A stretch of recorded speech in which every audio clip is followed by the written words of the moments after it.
On April 20th, 2010, the Macondo well, the Deepwater Horizon, exploded and burned. 11 men were killed. The well collapsed into the Gulf of Mexico and unleashed a torrent of gushing oil that ran unchecked for 121 days. Well, at first, they had a misnomer of it. They called it an oil spill. It wasn't an oil spill, it was a geyser underwater. George Barisic, the son of Croatian immigrants, is president of the United Commercial Fishermen's Association. George is a shrimper and oysterman based out of St. Bernard Parish. His group represents 165 others just like him. Like many of my members, we were coming back this year. This is 5 years after Katrina, okay? This is the first time I put both of my boats on the shipyard right here, and I had them both 100%. The first time since Katrina, I had both my boats 100%. And this one here, I actually bought another one.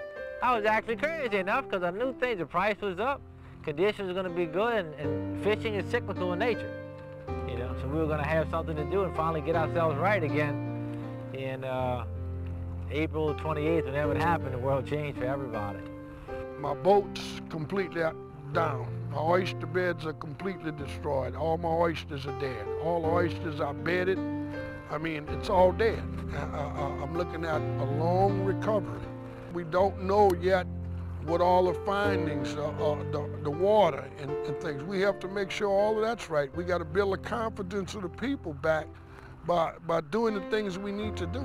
But in no terms, no way humanly possible that anybody could walk away and say, well, the job is done. It's just starting, really. Byron represents another significant group of fishers in Lower Plaquemines Parish.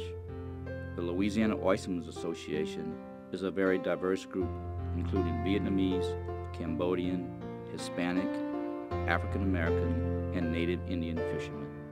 We're very concerned about children's exposure, right? So if they are eating contaminated seafood, they're well below, the FDA's national standard for weight, so they may be even more harmed by contaminants found in that seafood. The Louisiana Bucket Brigade is another group focused on the recovery of the Gulf region hit hard by the BP oil spill. All three groups, the United Commercial Fishermen's Association, the Louisiana Oystermen Association, and the Louisiana Bucket Brigade, have received $10,000 each from the Catholic Campaign for Human Development. The Catholic Campaign for Human Development was established in 1969 by the U.S. bishops as a response to the gospel of Jesus Christ and an expression of the social doctrine of the Catholic Church. CCHD was founded to help poor people help themselves escape poverty and address its causes by investing in their development so they can participate in the decisions that affect their families and communities. CCHD is a unique and essential part of the much broader Catholic commitment to overcome poverty. CCHD is a concrete application of the principles of Catholic social teaching. It pursues the institutional path of charity, no less excellent and effective than the kind of charity that encounters the neighbor directly. The Catechism of the Catholic Church teaches, the Eucharist commits us to the poor, to receive in truth the body and blood of our Lord Jesus Christ. We must commit ourselves to the poor. The funds from the Catholic Campaign for Human Development put Catholic social teaching principles into action. In the case of the BP oil spill, entire communities and an entire way of life are threatened. The main concern is now these small communities that live on these bayous, how are they going to sustain themselves? There's no industries in these bayou towns. People are fishermen, that's what they rely on, these waters. And without that, they have no source of income, and basically the majority of their food source would be gone. In the words of Byron Onkelad, we got the CCHD grant that enabled us to do the travel to meet with people like Mr. Feinberg.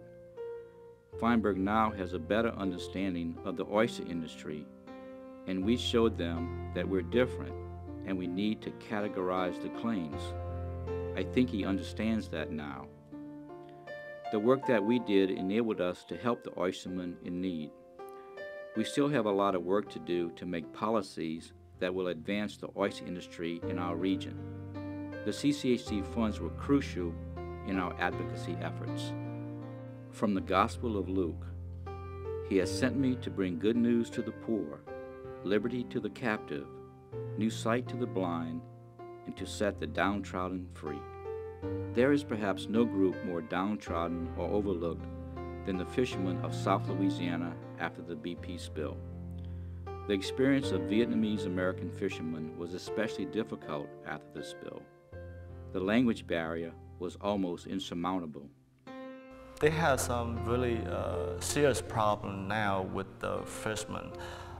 First of all, they have struggled with the language.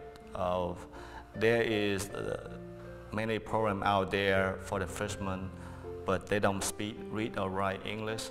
They really hesitate to participate or apply any program. According to the interview today, you can say that they're really frustrated. For these fishermen who already felt disenfranchised, the BP disaster threatened them with a stark present and an uncertain future. Right now, the oil spill problem, they're not able to go fishing. They apply to get the cleanup oil, but they have been waiting for more than a month or 2 months, but haven't heard anything. So they really frustrate them because they're not able to make money to support their family. The Louisiana Bucket Brigade is keeping close watch on the oil spill in the Gulf.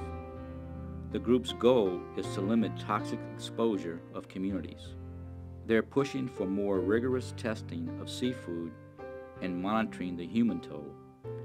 One factor they want considered: South Louisianans eat far more seafood than the average American, so the standards set across the board don't apply here.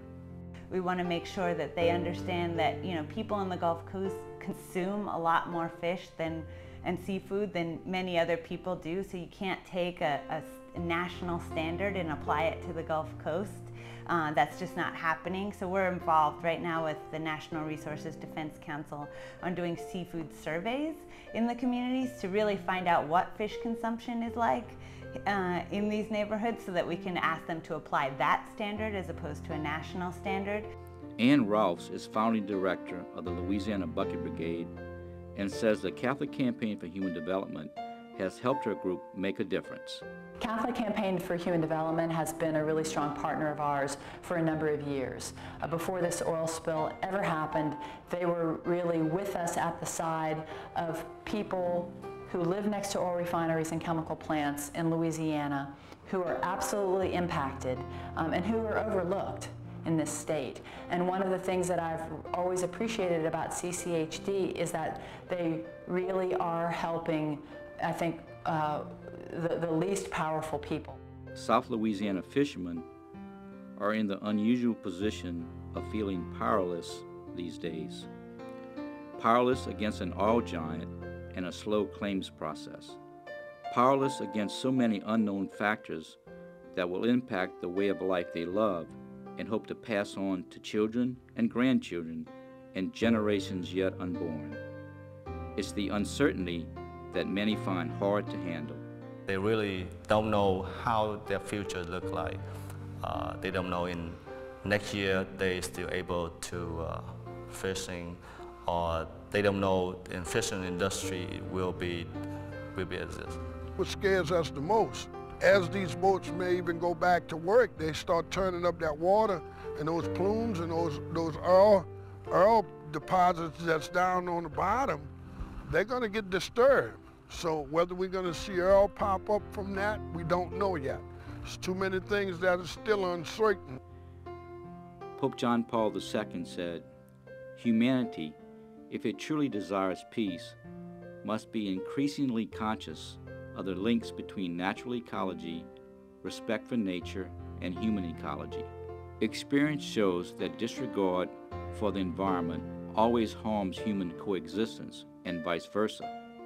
It becomes more and more evident that there is an inseparable link between peace with creation and peace among men. Both of these presuppose peace with God." CCHD's work is a concrete practice of love and work of the church, responding to biblical mandates to hunger and thirst for justice and the Catholic call to live out our faith in action as Eucharistic people. Even though I still have my house, I'm not swimming out like a Katrina, you know, and I still have my boats and everything, it's just it's a frustration level that's eating away at us. Me too, you know.